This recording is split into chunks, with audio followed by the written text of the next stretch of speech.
This video is sponsored by Squarespace, the best website for building websites. More on that later.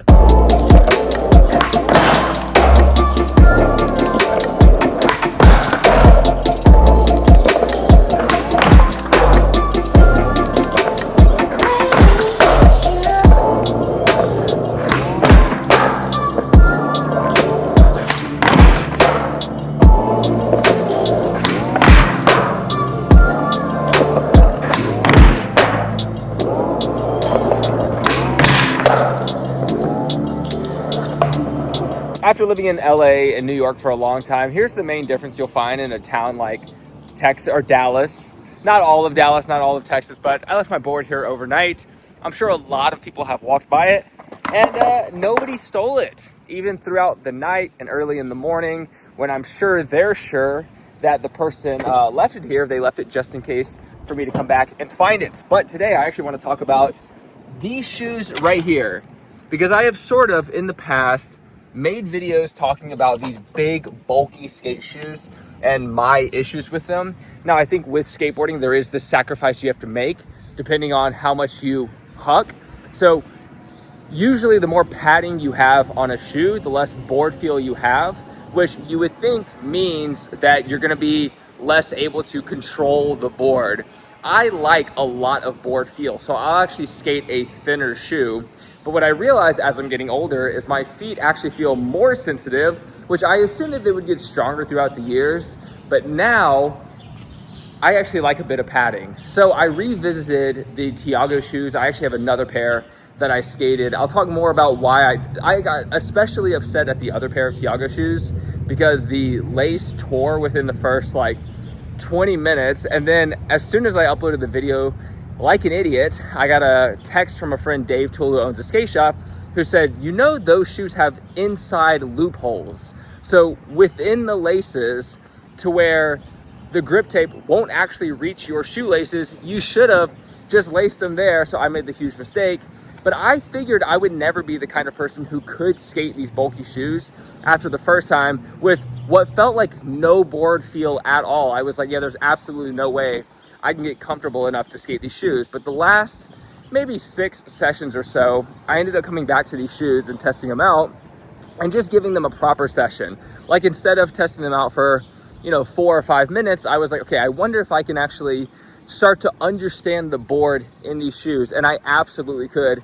And not only that, one of the most recent sessions I had, I actually ended up doing a brand new trick, like a trick in, I've been skateboarding for 24 years, and I'm lucky enough to still be able to learn tricks on sessions, especially tricks that I've tried in the past. So I did a switch flip frontside 50 on the box, and I've actually tried this trick on plenty of things. Like I've done it on the curb before and it was hard. Like everything I've done it on was even smaller than this box and still difficult.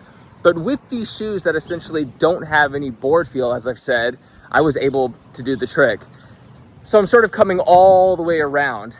Obviously, in terms of fashion, these shoes usually go well with much baggier pants. They're Tiago Lemos' skate shoes, and if you see his fashion, he's a very 90s looking aesthetic skater, and that's sort of what's popular in skating. And I really appreciate the fact that skateboarding is sort of keeping this 90s aesthetic alive. And I would say that in fashion in general, that's a huge thing, but skateboarding leans way heavier into like as baggy of pants as humanly possible, and I actually really like that aesthetic, but that's just not how I dress. So the shoes for me actually look maybe a bit awkward.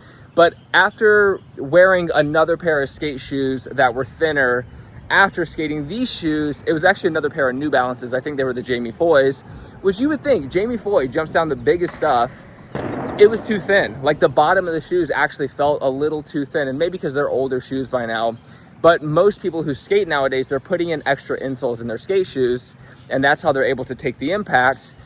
Because I think with the top of your shoe, skating the Tiagos in these big, thick New Balances, if the board comes down and hits the top of your feet, you're going to be way better off than skating these thin shoes like these Americas I skate. It's essentially the top of the shoe is like this thin. They also don't last as long because the top is so thin. If you're skating canvas shoes especially, you can tear through those things in like a day or two. I'm excited to see how long these shoes actually last before there's a hole that's torn all the way through the top of the shoe. I expect if I'm skating at the rate I'm skating now, they could last a year. But I used to skate every single day, and at that rate, shoes would typically last about a month and a half, 2 months. So I'm curious to see how many sessions these shoes last in the end, because it's been about 6 sessions. And let's take a look at the results right now, because I'm fairly certain that there is zero, like it's all scuff. There's really, if you look at the top here, I've cut through that top part. I guess that's mostly for heel flips. I don't know what I flick here, maybe ollies. But in the front part, this is where you usually see the most tear. There's not really any tear. It's just dirty. And then when it comes to the bottom of the shoe, the bottoms of my shoes never really deteriorate, so it still looks pretty much perfect. But yeah, and then the goofy shoe, I've done a lot of switch flips trying to learn the switch flip 50 and the switch heel tricks. So you can see here, it's essentially perfect so far with whatever this fabric is coming out. I think eventually the laces will tear. I don't think these have inside laces, unfortunately, do they? Yeah, so there's no inside loopholes in the laces here. So if the lace tears, I'm gonna have to just replace the lace, but that's totally fine. But yeah, I like them. I'm totally into the big daddy thick shoes right now. But what's more interesting, I would say, with all this, first of all, let's get a quick word from our sponsor, Squarespace, and then I'll talk about what I find really interesting about skate shoes now that I'm older and I have shoes that aren't skate shoes. There are a few features I want to talk about with Squarespace that if you haven't built a website yet, what are you doing? Because these are the most important things for anyone out there who's trying to build your own type of business, or you're trying to build yourself a creative portfolio. First of all, Squarespace has award-winning templates you can just choose from, or you can just use their new AI where you just put in like, I want this kind of section and this kind of section, and it just builds it out and makes you like this beautifully aesthetic website with just clicking a few prompts. They also now work with a third-party website called Printful to fulfill orders. So if you want to start like a clothing brand, they have all this merchandise you can choose from. All you have to do is place a design on this picture and boom, they'll ship them out. They'll even send you product mock-ups of like all these products with your designs on them. So you can just have your own brand if you learn how to use a few designs. And they have a bunch of websites now where you can just sort of not take the designs, but you can download whatever designs they have and you can put them on the shirts and boom, now you have a clothing brand. It's really wild. I would say the two other things I want to mention is, one is an email campaign. If you haven't started an email campaign, they have like a really good way of running that, but it's the best way to engage with your audience. If you want to create like a loyal fan base who actually likes the things you make, it's a perfect place to start. And the last thing I want to mention is the courses. Email is actually a good way to funnel people into your course, but if you have like a specialty you want to sell and you see all these people nowadays talking about courses, it's a perfect website to where you can just put in all the videos on the website itself. You can have like a paywall where people pay and then boom, they'll ship out the course, and they'll give people access to the page, and they give you this whole free, like a bunch of tutorials as you're going through to basically just be like, follow the instructions like an IKEA furniture. It's like easy. So if you want to check it out, click the link in the description down below to get 10% off your first purchase or domain, or go to squarespace.com/JohnHill to get that same offer. Thanks so much, and on with this video. So these right here are New Balances I'm wearing. I'm sort of following the trend of wearing like, you know, runner, dad shoe looking shoes. I'm more trendy now, okay? I don't know what it is. Maybe it's because I'm getting older or something. I'm not sure. But I bought these shoes. I thought they looked good.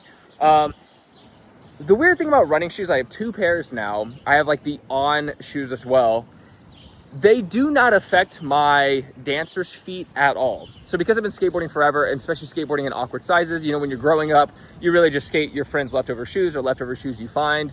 So that's all I skated. So they would be all different sizes. I would skate anywhere from like a size, I don't know, 9.5 or 9 even, to a size 12. I would just skate whatever I could find. And the big shoes were fine. But when you skate the thinner shoes, I mean, your feet are completely scrunched up and you're still trying to skate. And what it did for me, at least, was it sort of built up the cartilage in my tendons, something like that. I don't know what the math is. I got to look up the word. But anytime I would wear shoes after that were too tight, it would be this like excruciating pain, and I just couldn't do it. Every pair of skate shoes, if I skate too long, maybe like an hour and a half, even these shoes now, even though these shoes slip on just fine, they fit perfectly, my feet feel fine in them, even these shoes, I can feel that tendon build up, and I can only skate for like an hour and a half, 2 hours before I'm like, I could keep skating, but now like what it feels like a sensation that my toe is popping. My ring toe is just like pop, pop, pop, pop. So I try to get off it before it gets too sore. With these running shoes, these walking shoes, whatever they're called, I haven't felt that at all. And it begs the question, why? This might seem really obvious to a lot of people, but I'm curious if you know the answer. why don't skate shoes feel that way? Like, why can't we get skate shoes to feel like running shoes inside? Is it because they need to be sort of heavy and durable, and that heavy and durability, like that compactness, is what sort of keeps the sides rigid, which is what makes my feet hurt? And with running shoes, they're super light and you can move them around and throw. I mean, these shoes aren't that light, I would say, but I don't feel that at all. And I'm just wondering, like, how do we take this shoe and simply like make it feel like a skate shoe? Like, turn the bottom into a rubber flat sole, and then boom, it's a skate shoe. So kind of curious about that. But when it comes to skate shoes recently, I bought a ton when I was skating consistently, and then I ended up just having a tons of pairs of skate shoes. And I was watching a podcast where someone was like, how many pairs of shoes do you have? And everyone at the table was like, 2, 3. And I'm like, every skater out there, especially if you keep the leftover shoes and you're like 30 years old, or you have a job and you can buy your own shoes, you're gonna have so many pairs of shoes. I know this is sort of like a first world thing, but it's totally a thing all skaters I know do. Eventually when you get a job, it's like you get your paychecks just to buy new shoes because you're like, well, I tear through them fast. Of course it makes sense. And then you're someone like me who's like, well, life got ahead of me and now I'm busy and now I'm trying to work all the time. And now when I go skate, the once every 2 weeks or so, I'm like, if I skate at this rate, I'm never gonna make it through all these pairs of shoes. So I ended up actually donating a bunch of the shoes, leaving a bunch of the shoes at the skate parks when I was in California. But like, I'm not exaggerating, I'm talking like 100 pairs of shoes. Like I like left like 100 pairs of shoes at random skate parks, put on my Instagram story, and I'm like, that's where all my money went. Like, all my money went to being like, oh, I'm gonna keep skating. But I also realized that I sort of do have a love and a passion for shoes in general, skate shoes. It'd be kind of cool in the future if I could talk to companies for sending some over so that I could test out maybe, but I don't know, that's really not that interesting. But yeah, overall, I'd say I like these shoes. I think they're fun. I dig them. I think they look really cool. They're clearly very technical. They're also very expensive, I think. Any shoe like this that has like a lot going on, it's gonna be at least $100. And I think for me, I started getting a lot of free pairs of shoes as I got older. I didn't really notice the transition from like, when you're a kid looking for $30 sales shoes to being an adult and spending $100 on shoes not being that big of a deal or not being that strange. It was like, yeah, it's a whole new world out there. So hope you enjoyed this little shoe review. I'm gonna keep skating these, and then I'll skate the other Tiagos that I have that I've shown in this video. And yeah, I'll let you know a full review after like, I don't know, more days. But for now, I think, yeah, I'm gonna continue on getting the bulkier shoes because they're, they look cool too, even if they don't really match my outfit. Anyways, thanks so much, take care, progress daily, and keep killing it.